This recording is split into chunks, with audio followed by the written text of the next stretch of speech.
I have seen many things in my life, but nothing could have prepared me for what unfolded before my eyes.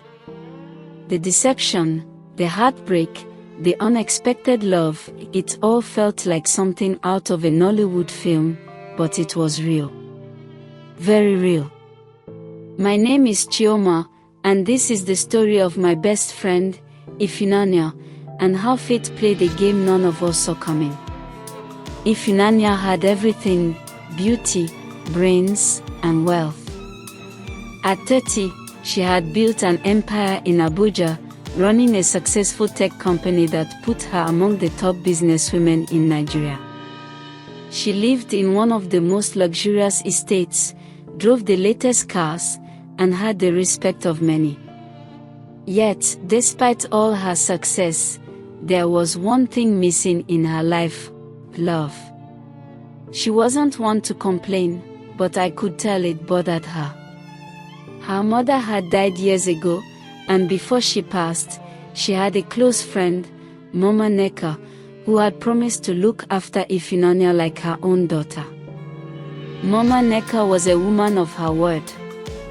She checked in on Ifunanya regularly, treated her like a daughter, and worried about her single status like every concerned Nigerian mother would. Mama Neka had a son, Chidi, who had been living abroad for almost 30 years. He had studied, worked, and built a business empire overseas. Now, he was finally coming back to Nigeria to establish a branch of his multi-million naira company and, hopefully, find a wife. That was when Mama Neka had an idea. She had watched Ifunanya grow into a disciplined, respectable woman, and she wanted her son to marry someone just like her. Scratch that, she wanted her son to marry her. She approached Ifunanya with the idea, telling her to prepare to be introduced to Chidi as his future wife. Ifunanya laughed it off at first, thinking it was just talk. But when she realized Mama Neka was serious, her mood changed. She wasn't some commodity to be given to a man she had never met. Chidi, on the other hand, was furious. He told his mother he wasn't a child and could find his own wife. When he landed in Lagos, he called her and said he had changed his plans. He would stay in Lagos, set up his business, and look for a wife there. He had no interest in coming to Abuja. Mama Neka panicked. She had gone too far to lose this battle. She quickly changed strategy, assuring Chidi that she wouldn't bring him any wife again and that he could choose for himself. She then asked him to send some money so she could rent him an apartment in Abuja before his house was ready.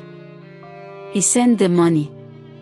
What he didn't know was that the money was not used to rent any apartment, but that he would be staying in Ifunanya's own house. Mama Neka convinced Ifunanya to play along, to pretend to be a housemaid so that Chidi wouldn't suspect a thing.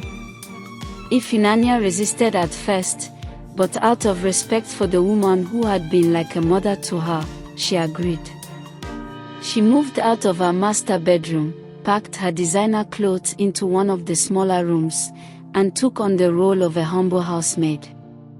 When Chidi arrived in Abuja, his friend picked him up from the airport and took him to his rented house, Ifunanya's house. The moment he entered, Ifunanya, now disguised as a housemaid, and Mama Neka welcomed him. Chidi barely paid Ifunanya any attention. To him, she was just a common maid. He ordered her around, spoke to her with indifference, and never once looked at her properly. Ifunanya tried everything to get his attention, as Mama Neka had instructed, but he was too rigid. Too proud. Things took an interesting turn when Chidi's friend noticed Ifunanya's beauty and started pursuing her. She didn't take him seriously, but she used it to her advantage. She wanted to see if it would make Chidi jealous. And it did. Suddenly, Chidi started noticing her. But not because he genuinely cared, because another man was interested in her. I came to her house one day to give her reports on how the office was faring in her absence. But there she was looking all heartbroken and dejected. After listening to all she had to go through, I advised her to show her real self and stop punishing herself just because she wanted love and marriage. Ifunanya too had had enough. She called Mama Neka one night and told her the game was over. She was done pretending. She wanted her life back. The next morning, she dressed elegantly in her best corporate outfit and stepped out to go to work. Chidi was stunned.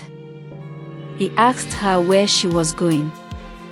To work, she replied casually. Then, as if to rub salt in the wound, her driver pulled up in a luxurious black SUV, and she stepped in like the boss that she was. Chidi wondered what was happening. Why would his maid leave home and claiming she was going to work? When Chidi returned home that evening, he found his bags packed and waiting for him. Confused, he called out, "What's going on here?"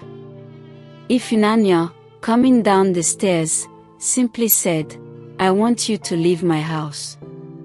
Chidi scoffed. "What do you mean your house?" "Exactly what I said," she replied coldly. He protested, saying he had sent money to his mother to rent the place. Ifunanya told him to call his mother. When he did, Mama Neka arrived the next morning to explain everything. Chidi was furious. He felt betrayed, deceived. But most of all, he felt foolish for how he had treated Ifunanya. He had to leave and rented a new place to stay, but his was no longer the same. Now that he knew the truth, he couldn't stop thinking about her. He had fallen for her without even realizing it. He called and called, but Ifunanya ignored him. Desperate, he turned to me, Chioma, her best friend and PA.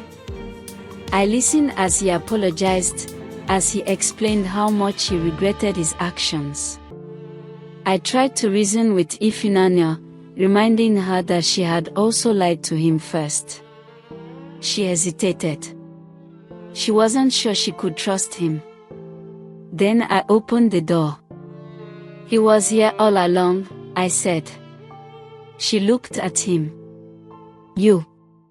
"Yes," he said.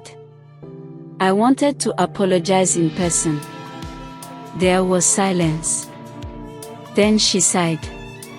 "I'm sorry too. For not telling you the truth." They hugged. Then they kissed. And that was how the marriage plans began. Moral of the story: sometimes, love comes in the most unexpected ways.